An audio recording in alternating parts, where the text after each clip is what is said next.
Doctor stock కార్యక్రమానికి తిరిగి స్వాగతం.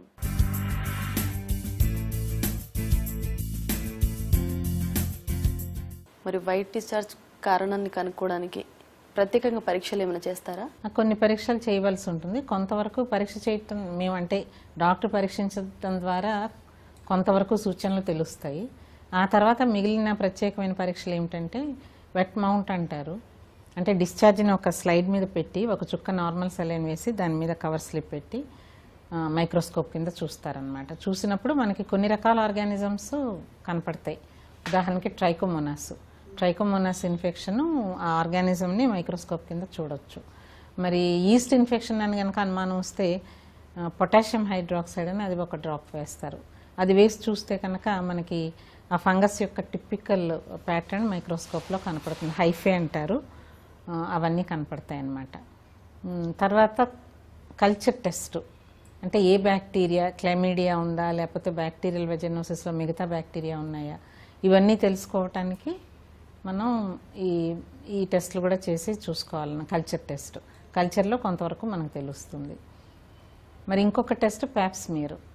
గర్భాశయ ద్వారానికి కనుక ఇన్ఫెక్షన్ ఉన్నా దానివల్ల ఇరోషను, గర్భాశయ ద్వారానికి ఇన్ఫెక్షను, ప్రీ క్యాన్సర్ అటువంటి ఉంటే ప్యాప్స్మియర్ టెస్ట్ దాని ద్వారా తెలుస్తుంది. కొన్ని రకాల ఇన్ఫెక్షన్స్ కూడా ప్యాప్స్మియర్లో తెలుస్తాయి. ఇవన్నీ కూడా మనం ప్రత్యేకంగా చేసి చూసే పరీక్షలు అన్నమాట. తర్వాత ఒకవేళ ఈ ఇన్ఫెక్షన్ అనేది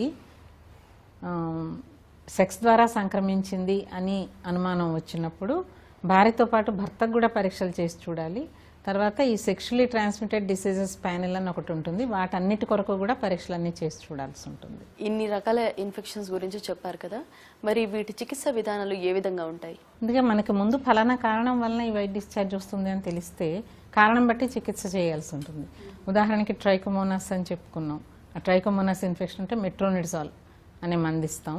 అయితే ఇది భార్యాభర్తలు ఇద్దరికీ కూడా ఇవ్వాల్సిందే తప్పనిసరిగా. అలాగే నెక్స్ట్ ఈస్ట్ ఇన్ఫెక్షన్ అని చెప్పుకున్నాం, ఫంగల్ ఇన్ఫెక్షన్ అనమాట. ఈ ఫంగల్ ఇన్ఫెక్షన్ ఉన్న వారికి ఇమిడజాల్ అనే మందు ఇస్తారు. ఈ మాత్రలు మామూలుగా ఇమిడజాల్ వెజైనల్ టాబ్లెట్స్ రూపంలో కానీ 3 రోజుల నుండి 7 రోజుల వరకు కోర్సు వాడాల్సి ఉంటుంది. తర్వాత చర్మం మీద అప్లై చేసే ఆయింట్మెంట్ రూపంలో కూడా, అంటే బయట పక్క దురద ఎక్కువగా కనుకుంటే చర్మం మీద ఇమిడజాల్ ఆయింట్మెంట్స్ కూడా వాడతారు. ఇంకా దీర్ఘకాలికంగా ఉండి సమస్య వేధిస్తూ ఉంటే కనుక ఓరల్ ఇమిడజాల్స్ కూడా వాడతారనమాట.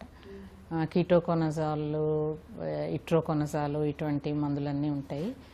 ఈ మందులు వాడడం ద్వారా ఫంగల్ ఇన్ఫెక్షన్కి చికిత్స చేస్తారు. బ్యాక్టీరియల్ వెజైనోసిస్ ఉన్న స్త్రీలకు కూడా మెట్రోనిడజాల్ ముఖ్యంగా ఇస్తారు. ఈ మెట్రోనిడజాల్ మాత్రల రూపంలో, తర్వాత లోపలికి జెల్ రూపంలో కూడా ఇస్తారు. క్లిండామైసిన్ అని ఉంటుంది, దాన్ని కూడా వెజైనల్ క్రీమ్ రూపంలో ఇస్తారు. మరి ఇకపోతే క్లెమిడియా ఇన్ఫెక్షన్ అనుకున్నాం కదా, దానికి టెట్రాసైక్లిన్ మందు, ఎరిథ్రోమైసిన్ మందు ఈ రెండు బాగా పనిచేస్తాయి.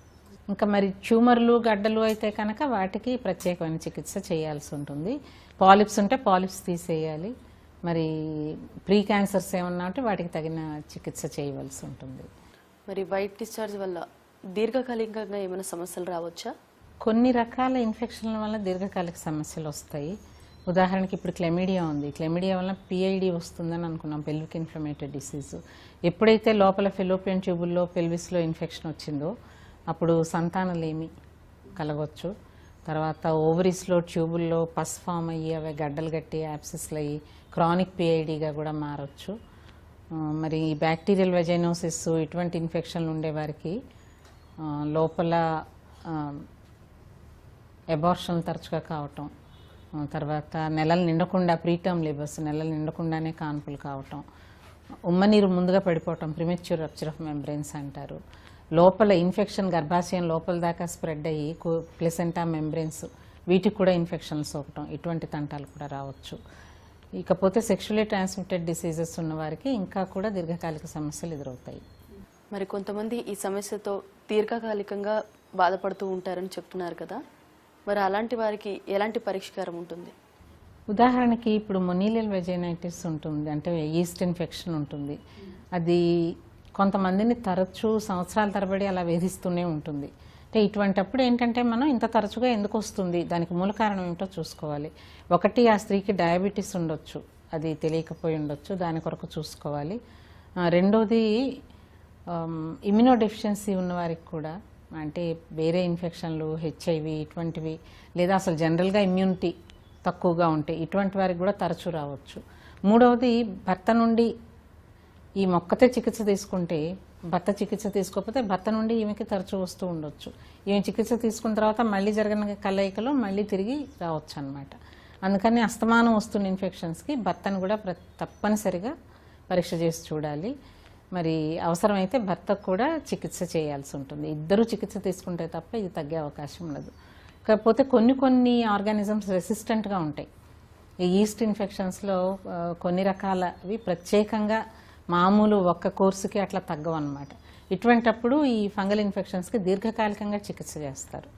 దాదాపు 5-6 నెలల పాటు ఈ మందులు పూర్తిగా తగ్గిపోయే వరకు వాడాల్సి ఉంటుంది. పోతే ఇంకా మామూలుగా ఏంటంటే జీవనశైలి,